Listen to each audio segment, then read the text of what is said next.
Olá, tudo bem com você? Seja muito bem-vindo a mais um capítulo do Mundo Corporativo, que hoje recebe o filósofo e nosso colega aqui na CBN, Mário Sérgio Cortella, autor, entre outros livros, de Qual é a Tua Obra? Inquietações Propositivas sobre Gestão, Liderança e Ética. Livro esse que já está chegando na 24ª edição. Mário Sérgio Cortella, desde já, muito obrigado pela sua gentileza de estar Obrigado, fico conosco aqui. feliz. Bom dia para você. Bom dia, ótimo. Você sabe que uma das coisas que eu gosto nesse livro Hum. é que ele chama Inquietações Propositivas, por uma razão, é o subtítulo. Porque, de maneira geral, falam que gente da área de filosofia, que é o meu caso, fica só na área das inquietações e, portanto, nada propõe. Por isso, né, é esse livro que trata também de temas em geral ligados ao mundo, como você lembrou, da ética, da gestão, da liderança, chama como subtítulo Inquietações Propositivas, para não achar que é só conversa abstrata. Cortella, o que faz com que muitos brasileiros acordem cedo, vão trabalhar e levem consigo assim, parece que um fardo, porque aquilo é um peso, é o tipo de emprego que se tem, é o salário, é o chefe, é a falta de propósito? Sem dúvida é a falta de propósito, mas não de qualquer propósito, de um propósito que eleve, que faça com que, por exemplo, você e eu queiramos fazer aquilo melhor. E eu tenho uma medida para isso, Milton, que é a diferença que eu faço na vida entre cansaço e estresse. São termos muito comuns hoje, especialmente estresse, né, no mundo corporativo, e eu gosto de trazê-los à tona. Qual é a diferença entre cansaço e estresse? Quando você trabalha em algo que te eleva, que te faz gostar do resultado, que te leva a reconhecimento, não só financeiro, mas também reconhecimento, né, do teu trabalho, da tua condição, da tua honra, isso pode até te cansar, mas não te estressa. Afinal de contas, todo esforço intenso gera cansaço. O que gera estresse é esforço sem sentido, isto é, aquele que eu não enxergo o propósito. Dou até um exemplo concreto. Jogar uma hora de futebol, para quem o faz, cansa, mas não estressa. Dançar a noite inteira cansa, mas não estressa. Ter um projeto que você precisa se dedicar com intensidade cansa, mas não estressa. Levantar de madrugada para apresentar um jornal desde as 6 horas da manhã cansa, mas não estressa. Quando estressa? Quando você não sabe por que está fazendo aquilo, ou não quer fazer, ou acha que não estão reconhecendo o que você está fazendo. Aliás, eu te dou outra medida. Como é que você distingue cansaço de estresse? Na hora que acorda. Se você acorda, por exemplo, amanhã, às 6 horas da manhã, e quer dormir mais um pouco, isso é cansaço. Se você não quer levantar, é estresse. E essa é uma sensação que muitas pessoas têm Sim. quando vão para o trabalho e levam para o trabalho todo esse tipo de preocupação. Agora, isso também não está ligado à própria desorganização, muitas vezes, no seu local de trabalho, a forma como o seu chefe lhe cobra e o pouco salário que você recebe? Essas coisas não pesam? Elas pesam bastante, mas o salário não é exclusivo como definição de propósito. Dou um exemplo usual. A minha área, educação escolar, meus colegas, homens e mulheres, da área de educação escolar na rede pública brasileira, recebem salários que são, no mínimo, indecentes. No mínimo, indecentes. Nem por isso deixam de se dedicar, de integrar. Você pode até dizer que nós temos problemas sérios como temos, mas não por falta de dedicação. Outro exemplo, um soldado do Corpo de Bombeiros em qualquer região do Brasil, ele acorda de madrugada e parte das vezes passa o dia, por exemplo, infelizmente, mas ainda bem, retirando pessoas do meio de ferragens, em acidentes. Mas nem por isso o salário que ele recebe, que é muito pequeno, é suficiente para impedi-lo de querer fazer aquilo. Portanto, o reconhecimento financeiro, ele tem um peso, mas ele é um peso relativo. O que vale é eu achar que aquilo que eu faço, independentemente do retorno até que tenho, que ele seja algo que me honra, me eleva, me faz gostar de fazer. Evidentemente, uma das maneiras de reconhecimento é salário. Mas, quando é comemorado, quando eu tenho meus méritos trazidos à tona, quando eu sinto como importante aquilo que eu faço, eu gosto de dizer, Milton, que a coisa mais gostosa da vida é ganhar a vida cuidando de vida.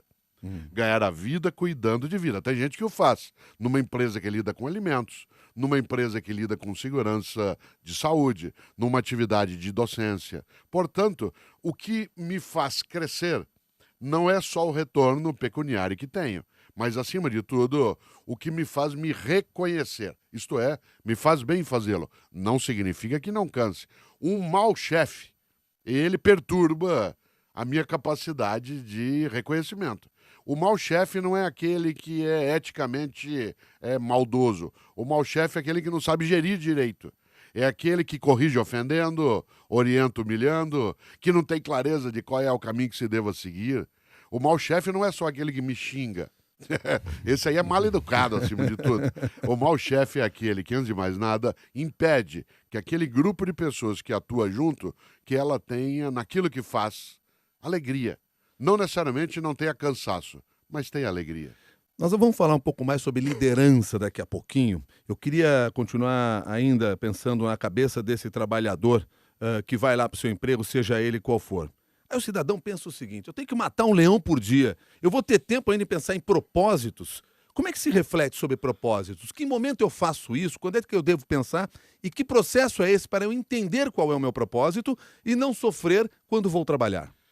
O livro Qual é a Tua Obra, ele tem uma frase que eu cito que algumas pessoas até acham que é da minha autoria, e ela não o é.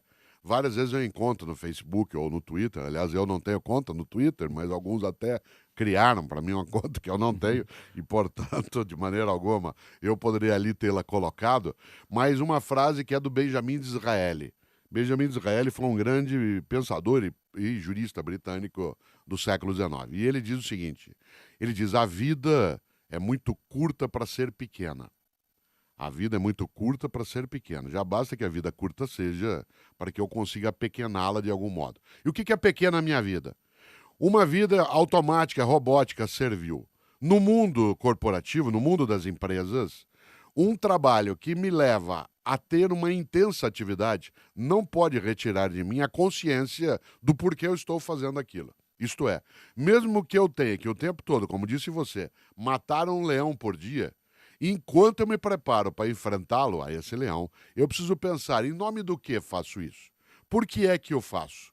O faço porque isso engrandece a minha condição econômica apenas, ou além da econômica me faz ser uma pessoa que se sente bem na colaboração, na partilha da vida na comunidade, aquilo que a gente chama, claro, de filosofia de vida.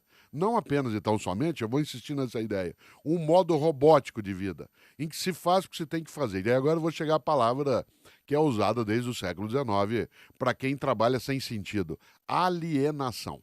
Uma pessoa alienada é aquela que faz sem entender a razão, que atua sem perceber o motivo, que é inocente e útil na mão de outras pessoas. E no mundo corporativo, é claro que eu tenho que matar os leões diariamente, embora hoje seria absolutamente incorreto, né, matarem leões em qualquer outro lugar, né, só no campo da simbologia. Mas ainda assim, eu não posso fazer com que eu imagine que só isso eu faço. Isto é, que eu me reduzo a ser um exterminador de leões. É muito pouco para uma vida curta. O Anderson mandou uma mensagem para mundocorporativo@cbn.com.br e ele quer saber o seguinte: se as empresas, até para o benefício próprio, não tivessem que levar essa discussão sobre propósitos dentro do ambiente de trabalho. Pelo que eu entendo dele, quer dizer, a empresa não deveria provocar esse assunto e essa reflexão? As empresas mais inteligentes estão fazendo isso. Aquelas empresas que não querem ficar apenas com um grande passado pela frente, isto é, empresas que queiram ter um pensamento estratégico, em que além delas terem os seus funcionários, colaboradores, trabalhadores, ali fazendo a geração de lucratividade, rentabilidade, produtividade e competitividade, elas geram também propósito naquilo que faz. Isto é, elas propiciam circunstâncias para que o funcionário não fique apenas se sentindo uma ferramenta de construção de lucratividade. É óbvio que a empresa inteligente, ela sabe que ela quer sim ganhar mais, essa é a finalidade dela, ter um lucro, ter uma renda, mas aquelas que o fazem sem trazer à tona a postura do funcionário, do trabalhador, como alguém que se sente reconhecido e, ao mesmo tempo, importante naquilo que faz, ela pode ter até uma atitude feitoral, né, quase que de capataz na gestão. Mas ela perderá fôlego num mundo em que o número de alternativas aumentou, em que a discussão sobre razões para fazer o que quero fazer, elas vêm à tona, e, acima de tudo, as pessoas não têm mais a mesma modalidade de pensamento que se tinha digamos até há meio século, em que eu sou absolutamente grato porque alguém me ofereceu um emprego e, portanto, eu tenho que ser servil, né, o resto da vida. Não. Hoje há muitas outras possibilidades e, especialmente, aí concluo, uma que é preciso trazer à tona. Não se confunda trabalho com emprego. Emprego e trabalho não são coisas idênticas, a tal ponto que eu posso fazê-lo individualmente, eu posso ter uma atividade que não é um emprego, mas ela é uma ação produtiva da qual eu obtenho retorno. Por isso, a empresa inteligente cria essa situação com frequência. Cortella, você preza muito o valor das palavras e o significado delas. Na resposta anterior, você usou aqui duas expressões para identificar o funcionário: colaborador e trabalhador. Isso é uma discussão que ocorre geralmente. E o colaborador virou uma coisa mais recente, ou seja, não tem mais ninguém trabalhando na empresa. Todo mundo é colaborador. Faz diferença você olhar um funcionário como colaborador, ou como um trabalhador, ou como um funcionário? Só olhar não faz diferença nenhuma. Né? Aliás, como diz a antiga frase, a palavra cão não morde. Né? Não são as palavras que fazem as coisas acontecerem. As palavras apenas representam o modo como as coisas acontecem. Chamar alguém de colaborador apenas para amenizar, né, o impacto é mais ou menos como algumas pessoas que até há pouco tempo, por exemplo, tinham vergonha no Brasil de ter uma empregada doméstica. E para não chamá-la de empregada doméstica, aquilo que ela era. Né? Se chamava de a minha funcionária, a minha secretária, a minha assistente, a minha colaboradora. Quando mas não, isso, a menina que trabalha lá em casa. A menina que trabalha. Essa vergonha do termo, né? Essa forma de escondimento do sentido, ela, em algumas empresas que eu conheço, a expressão colaborador, ela não é cínica. Isto é, ela tem um sentido de que assim é tratado o funcionário que lá está, com a clareza de que ele não é o dono, mas com o sentimento de dono, isto é, que ele ajude a tomar conta daquilo como se fora dele também.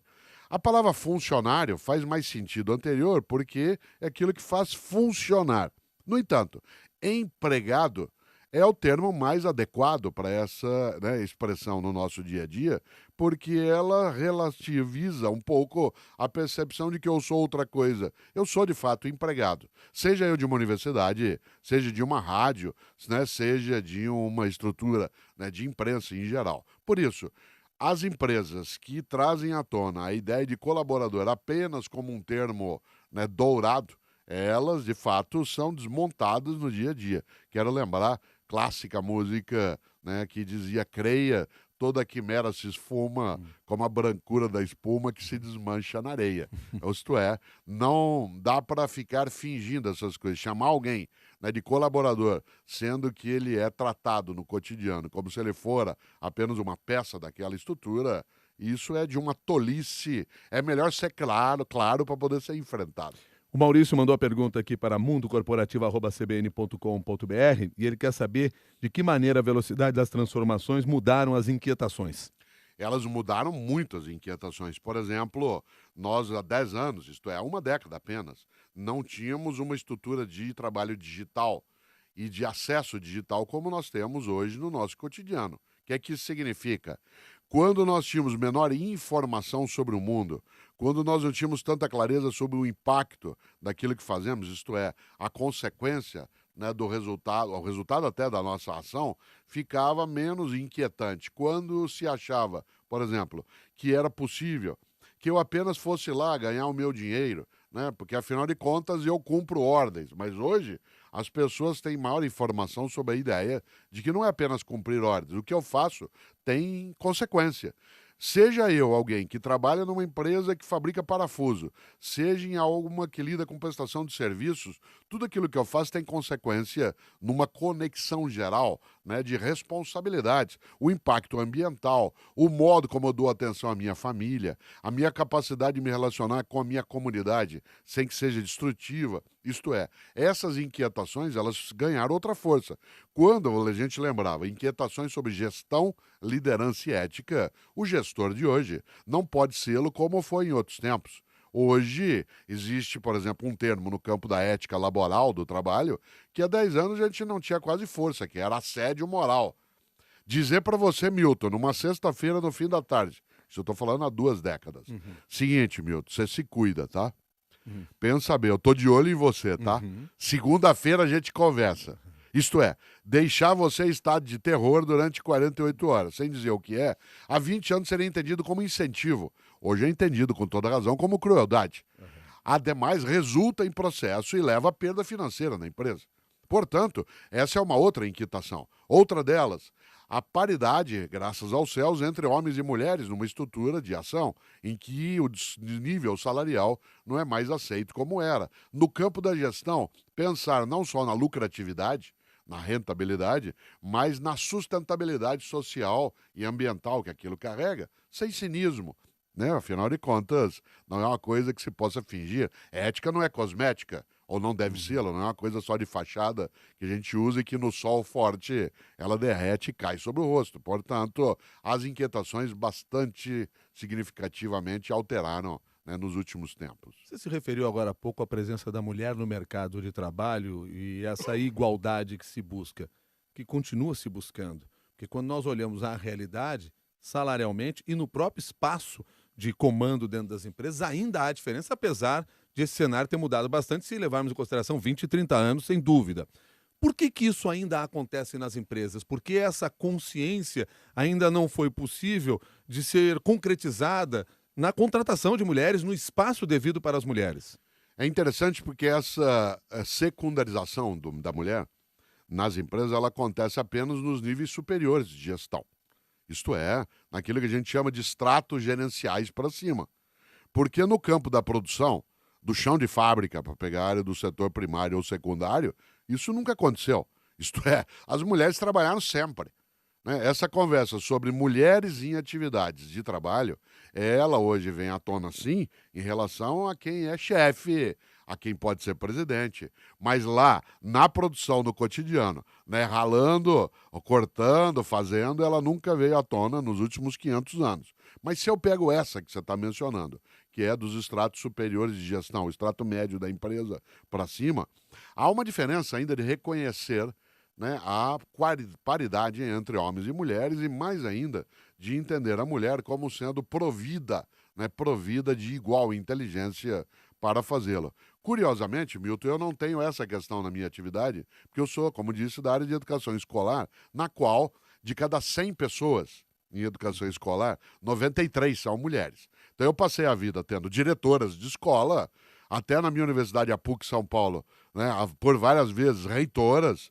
No meu dia a dia sempre aparece a figura feminina como sendo majoritária. Mas em outras atividades, o mundo feminino ele começou a penetrar com maior presença nos últimos 30 anos e hoje até algumas empresas estão dando preferência, né, a essa condução feita, né, pelo mundo feminino em função até de algumas características culturais, né, que as mulheres foram desenvolvendo, entre elas a capacidade do detalhe, um nível maior de atenção, uma possibilidade de cuidado maior, que são características culturais, isto é, foram forjadas. Um homem também pode aprender e uma mulher pode desaprender. Né? O que uma mulher não pode no mundo da organização é, para poder agir de maneira correta, equiparar-se a um homem na conduta. Né? São forjadas aonde? Na convivência. Na família? Na família, na escola, né, na própria presença dentro da sociedade. Se você olha, os papéis femininos e masculinos no nosso mundo, eles foram sendo moldados à medida que nós fomos vivendo juntos e juntas. Nos anos 60, você não era nascido, isso significa que muita gente que nos ouve também não, mas uma mulher andando sozinha numa rua, ela seria uma pessoa, até dirigindo, seria olhada de uma maneira estranha. Eu nasci em Londrina, né, no norte do Paraná, e se nos anos 60, quando eu crescia em Londrina, visse uma mulher dirigindo carro mesmo, sozinha na rua, aquilo era sinal de observação. Havia um jornal na França, nos anos 1960, né, que tinha na capa uma coisa que nos ajuda demais a pensar isso. Ele dizia o seguinte: quando a mulher vai andando na rua, se diz assim, lá vai uma mulher sozinha. Quando duas mulheres vão andando juntas na rua, se diz lá vão duas mulheres sozinhas. Quando 3 mulheres vão andando juntas na rua, se diz lá vão 3 mulheres sozinhas. Aí a pergunta no jornal era: quantas mulheres juntas serão necessárias para que não se diga que elas estão sozinhas? Bom, isso tem 50 anos. Mas, ainda hoje, há um certo mundo, né, uma né, no sentido até de masculino, né, uma androlatria, né, uma adoração do masculino que é muito perigosa. Pergunta do Leonardo Silva, também pelo e-mail mundocorporativo@cbn.com.br. Gostaria de saber do senhor qual é o papel hoje e no futuro das universidades na formação de líderes. A universidade, se nós entendemos como um centro de pesquisa, ensino e extensão, a pesquisa em si, ela tem uma finalidade que não é prática de imediato, né? Ninguém pode, em nenhuma sociedade, supor que uma universidade, por exemplo, que ela deva ser absolutamente pragmática. O que é isso? Utilitarista. Eu faço agora para aplicar amanhã. Não há pesquisa possível em invenção e inovação se tudo que for feito tiver um destino imediato. É preciso criar futuro e isso a universidade pode fazer. Na atividade de ensino, isto é, na docência e também de extensão, que é o trabalho com a comunidade, a universidade precisa ajudar a formar lideranças que têm uma convicção, e eu gosto de trazê-la à tona, Milton, que um dia foi colocada no século VIII por um outro britânico chamado Beda, que os católicos ortodoxos e, os anglicanos chamam de São Beda. Beda dizia o seguinte, eu vou dizer essa frase 2 vezes, ele dizia: há 3 caminhos para o fracasso. 3 caminhos para o fracasso. Primeiro, não é ensinar o que se sabe. Segundo, não praticar o que se ensina. E terceiro, não perguntar o que se ignora. Olha só. Agora vou inverter. E isso a universidade precisa ensinar para formar lideranças. Há 3 caminhos para o sucesso. Primeiro, é ensinar o que se sabe. Segundo, praticar o que se ensina. Terceiro, perguntar o que se ignora. O que é isso na prática? As 3 grandes virtudes que uma liderança tem de ter. É ensinar o que sabe, ou seja, generosidade mental. Segundo, coerência ética, isto é, praticar o que ensina. E terceiro, humildade intelectual, perguntar o que ignora. Uma universidade que não forma pessoas para generosidade mental, coerência ética e humildade intelectual, ela está falhando na formação de liderança. No máximo, ela forma chefias, mas chefia e liderança não é a mesma coisa. E aí, pensando a partir desse ponto de vista, não há nem como justificar o fato de que as mudanças são muito velozes no mercado de trabalho e a universidade não pode acompanhá-los, porque dentro dessa perspectiva, estas ideias, elas não são de agora, elas não mudaram. Não, essa perspectiva da coerência ética, da generosidade mental e da humildade intelectual, elas são valores perenes para quem quiser se formar bem.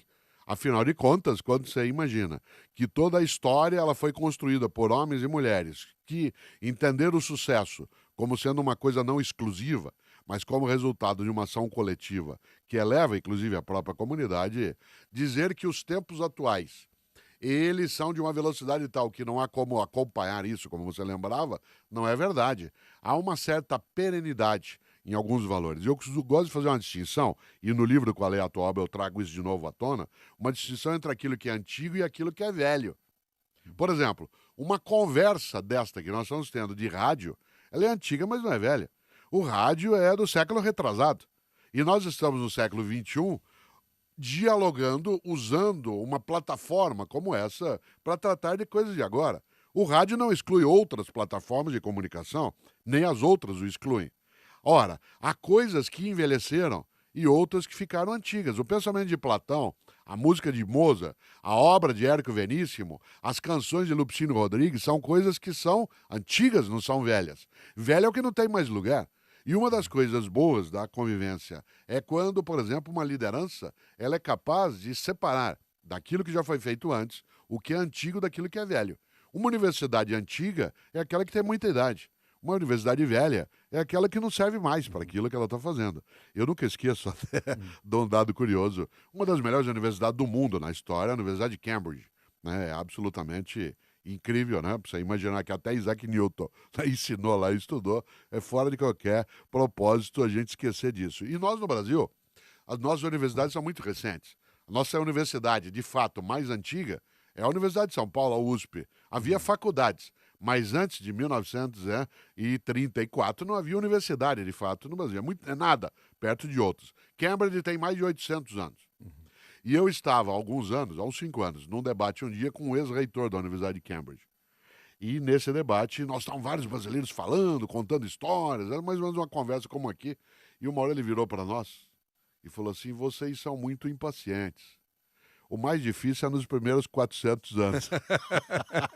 Depois vai acalmando um pouco. Depois fica mais fácil. Então, paciência é outra virtude junto com generosidade mental, coerência ética e humildade intelectual. Como pedir paciência para um jovem que já nasceu nesse mundo que se transforma em altíssima velocidade e que ele é ansioso para conquistar tudo, chega no mercado de trabalho e você olha para ele e diz assim: tenha paciência, meu filho. Paciência não é lerdeza. Há uma diferença entre paciência e lerdeza, assim como há uma diferença entre velocidade e pressa. Nós não estamos só no mundo veloz, nós estamos também no mundo apressado. Por exemplo, eu quero velocidade na hora de ser atendido por um médico, mas eu não quero pressa na consulta. Eu quero velocidade na hora de sentar para almoçar, mas eu não quero pressa na refeição. O que hoje alguns jovens chegam no mundo do trabalho corporativo é com pressa. É diferente de velocidade. Velocidade é um sinal de perícia quando você faz algo. Pressa é um sinal de incompetência. Assim como paciência é uma perícia estratégica. Lerdeza é sinal de tolice. Por exemplo, fazer lerdamente é diferente de fazer pacientemente. Vou pegar um exemplo que nós dois, por várias razões, apreciamos. Um bom churrasco, para quem não é vegetariano, uma costela gorda, como a gente chama, ela tem que ser feita com paciência, não com lerdeza. Num sabadão, você põe às 8 da manhã, lá no alto, na última grade lá de cima, né, da churrasqueira, e a cada hora você vai baixando um pouco, para ela ficar pronta às 4 horas da tarde. Se você quiser uma coisa boa, tem que ter paciência. É diferente de lerdo. Lerdo, ela nem fica pronta. Ora, um jovem que chega tem que ser formado para a paciência. E formado para a paciência é dizer a ele algo que parece aviso antigo de trem, né, em estrada de ferro, que é pare, olhe, escute. Tenha senso de urgência, mas pare, olhe, escute. Isto é, preste atenção nas coisas antes de sair agindo de forma intempestiva. Mas, usando aqui o verbo que usamos agora há pouco, mas ele não é forjado para isso. Pelo menos é o que a gente assiste, o que a gente vê. Se ele chega numa empresa, uma das preocupações da formação de pessoas na empresa é forjá-lo, formá-lo, burilá-lo, de maneira que esse jovem, que tem senso de urgência, que tem capacidade de mobilidade, instantaneidade, simultaneidade e conectividade, que ele também tenha pensamento estratégico, paciência, compromisso com meta, respeito à hierarquia sem submissão e, ao mesmo tempo, capacidade de iniciativa sem ser intempestivo de maneira inconsequente. Nenhum de nós nasce pronto. Se assim é, nossa obra se constrói com dedicação no tempo, com as outras pessoas, mas, acima de tudo, com a capacidade de fazer com respeito e alegria. Por isso a importância do conceito do aprendizado contínuo. Sem dúvida. Aliás, porque nenhum de nós nasce sabendo, ainda bem. Se nascêssemos sabendo, só saberíamos aquilo que a gente nasceria sabendo. Seria um limite imenso. Nossa grande vantagem é que não nascemos sabendo e podemos saber outras coisas que ainda não sabemos. Isso significa, para usar uma expressão do Humberto Eco, que eu sou uma obra aberta. Eu sou uma obra aberta. Ainda bem, a educação continuada, o processo de ensino contínuo é um sinal, repito, de inteligência no tempo. Né? Quem acha que já sabe o que precisa saber, se alguém... Olha a palavra agora, que você gosta que eu use a palavra perfeito. Perfeito em latim é feito por inteiro. Feito por completo. Perfeito é aquele que já está concluído. Só tem um tipo de ser humano perfeito, o cadáver. Porque ele não consegue mais se mudar. O Walter Guterres, também pelo e-mail aqui, uma pergunta que tem muito a ver com essa questão do jovem, pergunta como é que as empresas hoje conseguem sobreviver e as pessoas sobreviverem com tantas gerações trabalhando no mesmo ambiente de trabalho. Ainda bem. Há uma coisa decisiva nos tempos atuais, é que hoje uma organização de porte ela tem no mínimo 4 gerações. 4 gerações convivendo dentro. Gerações que cresceram nos anos 60, né, nos anos 80, nos anos 2000 e agora no nosso tempo, que estão agora chegando. Essas gerações, elas podem ser olhadas, primeiro, por quem é fraco de gestão, será olhada como um encargo. Mas para quem tem inteligência estratégica, ela vai ser olhada como um patrimônio. São gerações com habilidades diferentes, com diversidade de percepção, com uma formação no tempo que vai colocá-las com habilidades diversas, isso aumenta o repertório de soluções que uma empresa tem. Quem não souber lidar com essa multigeneracionalidade ficará restrito a práticas que são arcaicas em vez de ser antigas. Hoje, eu não posso perder do jovem que chega a habilidade dele com as plataformas digitais e o senso de urgência. Mas não posso também deixar de lado aquilo que a pessoa mais antiga tem, que é paciência, visão de futuro e a compreensão da sabedoria. Porque há uma diferença entre conhecimento e sabedoria. Conhecimento se obtém em várias formas, sabedoria só vivendo bastante, né? Por exemplo, tua avó e a minha diziam, não há mal que sempre dure, nem bem que nunca se acabe. Isso é sabedoria. Isso não adianta você ler. Você vai ter que vivenciar. Pessoas hoje, no mundo do trabalho, de 60 anos de idade, elas têm uma sabedoria, se ele for inteligente, maior. Pessoas mais jovens têm impulsividade, isso é bom, têm capacidade de urgência, como eu dizia, mas não necessariamente ainda têm vivência. Qual é a melhor coisa? Juntar os dois. Separar é uma perda de repertório assim imensa. Não era minha avó, mas era meu avô quem dizia que o diabo sabe mais por velho do que por diabo. Que tem tudo a ver com isso que você está nos contando aqui. Professor, qual é a sua obra? A minha é o futuro. É interessante porque esse livro, Qual é a Tua Obra, ele teve o prefácio feito pela Ana Carolina, né, uma das minhas filhas, que é advogada criminalista, e ela, no prefácio, termina exatamente com isso. Ela fala assim, pai, qual é a tua obra? Ela diz, é o futuro. Aí eu gosto. Eu sou professor, sou educador. O fato de, com alegria na CBN, de eu fazer comentários numa academia sobre coisas da filosofia, da arte, da religião, da ciência, para mim é construção de futuro. Eu gosto demais dessa ideia de ajudar a fazer futuro. Isso me encanta imensamente. Cortella, muito obrigado pela sua gentileza de conversar conosco aqui no Mundo Corporativo. Que tenhamos novas oportunidades. E teremos com alegria, se a gente for buscá-las. Tá certo, vamos em busca dela. Muito obrigado, Mário Sérgio Cortella, filósofo, nosso colega aqui na Rádio CBN. Você acompanha toda manhã no Jornal da CBN, dentro do quadro Academia CBN. E pode, claro, acompanhar também no restante da programação, através dos seus vários livros, entre eles o Qual é a Tua Obra, que já está aí na 24ª edição. Aliás, a pergunta que eu deixo para você aqui no final dessa nossa conversa é exatamente essa. Qual é a tua obra? Conta para nós, mundocorporativo@cbn.com.br, ou use o Twitter, o @Jornal da CBN, e discuta isso também com seus amigos nas redes sociais. Se você quiser, vá lá na nossa página no LinkedIn, no nosso grupo no LinkedIn, no Mundo Corporativo da CBN, e coloque lá a sua opinião. Coloque seu texto, publique a sua reflexão sobre esse tema e leve outras pessoas a pensar sobre esse assunto. Combinado assim? Até um próximo capítulo do Mundo Corporativo.